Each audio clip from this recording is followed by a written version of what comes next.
शादी के बाद भी मेरी ननद ससुराल अपने कमरे का ताला लगाकर जाती और मायके आने पर भी अपने कमरे में किसी को आने नहीं देती। ज़्यादातर वह कमरे में ही रहती। एक बार ननद के आने से पहले मैंने कमरे की खिड़की में हल्का छेद कर दिया और जब मैंने कमरे में झांक कर देखा तो मेरे होश उड़ गए, क्योंकि कमरे में ननद के साथ। अरे रिया, तुम देखते ही लता जी ने पूछा। बस सुबह ही आई हूँ चाची। रिया लता जी की कॉलोनी में रहने वाले मोहन जी की छोटी बेटी है। मोहन जी की दो बेटियां हैं। बड़ी बेटी सुजाता की शादी एक बड़े अमीर परिवार में हुई थी। शादी के बाद सुजाता जब भी मायके आती तो सबके लिए महंगे महंगे तोहफे लेकर आती थी, तो मायके वाले भी उसकी खूब आवभगत करते थे, उसकी इज्जत करते। वहीं दूसरी बेटी रिया की शादी एक मध्यम वर्गीय परिवार में हुई थी, जिसे हमेशा आर्थिक परेशानी का सामना करना पड़ता था। अपने घर आने का न्योता लता जी ने रिया को दे दिया। मिलनसार व्यवहार होने के कारण दोनों बहनों की आस पड़ोस में काफ़ी इज्जत व आवभगत होती थी। शाम को रिया अपनी बेटी के साथ लता जी के घर पहुंच गई। और सुनाओ रिया, ससुराल में सब कैसे हैं? तुम अचानक कैसे? भाभी ने कोई जिक्र नहीं किया था तुम्हारे आने का? लता जी इधर उधर की बातें करने लगी और रिया एक एक कर जवाब दे रही थी कि तभी रिया की बेटी भूख के कारण रोने लगी। चाय नाश्ता करने के बाद वो चुप नहीं हो रही थी। रिया उसे डांटते हुए चुप कराने की कोशिश कर रही थी, लेकिन वहीं बराबर में कच्ची गाजर रखी थी, तो वो उन्हें ही खाने को कह रही थी कि खाऊंगी। लता जी ने बच्ची को खाना दिया तो खाकर शांत हुई।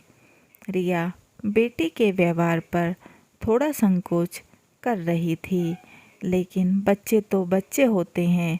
वो बोली, चाची अभी इसके खाने का समय था इसलिए रो रही थी। वो घर पर भाभी के बच्चे पढ़ रहे थे, वो उठेंगे तो खाना देंगी।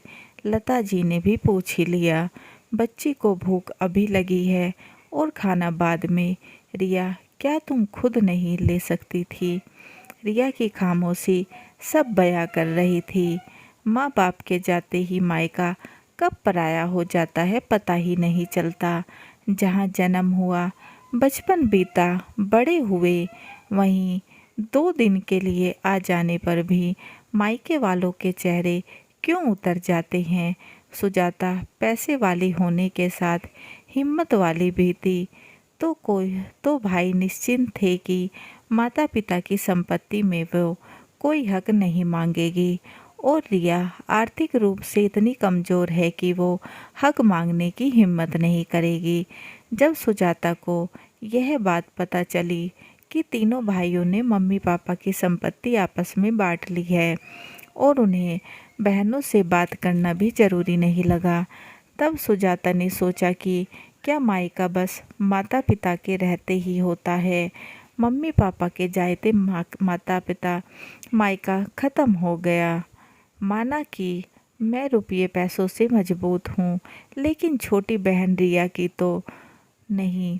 मुझे कुछ न कुछ करना ही होगा। अगर मायके आते जाते रहेंगे तभी भाई भाभी से भी व्यवहार बना रहेगा। हम बहनें तो भाइयों से आज भी वैसा ही प्यार करते हैं, लेकिन पता नहीं इन धन संपत्ति के कारण भाई अपनी बचपन की साथी बहनों को कैसे भूल जाते हैं।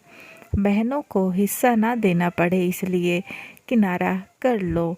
इस तरह तो जिस घर में हमारा जन्म हुआ, बचपन से जवानी तक की यादें हैं, वहाँ से हमारा वजूद ही ख़त्म हो जाएगा।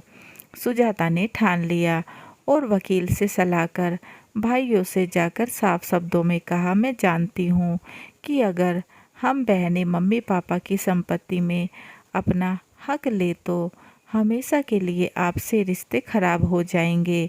कानूनन चाहे कितने भी नियम बेटी के हक में बन जाए, लेकिन समाज के लोगों की सोच बदलने में अभी समय लगेगा। इसलिए हम दोनों बहनों को अपना हिस्सा तो नहीं लेकिन इतना हक ज़रूर चाहिए कि हम जब चाहे मायके में अपने आ जा सके, आकर अपने कमरे में बिना किसी के रोक टोक के रह सके। ऐसा करने से आप लोगों को भी कोई परेशानी नहीं होगी। अगर आपको मंजूर है तो ठीक है, नहीं तो अभी 3 हिस्से हुए हैं, फिर 5 हिस्से होंगे। सोच लीजिए। सुजाता ने बेधड़क सब बात कह दी। सुजाता की बात सुनकर तीनों भाई भौचक्के के रह गए, लेकिन भाइयों के पास बहन की बात मानने के अलावा और कोई रास्ता भी नहीं था। इसलिए एक 2 कमरों का फ्लैट भाइयों ने दोनों बहनों के नाम करा दिया। अब दोनों बहनों का जब भी मन करता है आकर रहती हैं। मन में मायके आने की झिझक खत्म हो गई। और सबसे बड़ी बात यह है, डर नहीं कि अगर भाई भाभी नहीं बुलाएंगे तो मायके का हमारा अस्तित्व खत्म हो जाएगा। धीरे धीरे भाइयों से भी बहनों के रिश्ते अच्छे होने लगे। कहानी कैसी लगी कमेंट बॉक्स में ज़रूर बताएं और चैनल को लाइक एंड सब्सक्राइब करना ना भूलें एंड बेल आइकन को ज़रूर दबाएं ताकि ऐसे ही अच्छी अच्छी कहानियों के नोटिफिकेशन आपको मिलते रहें। And please guys support my channel.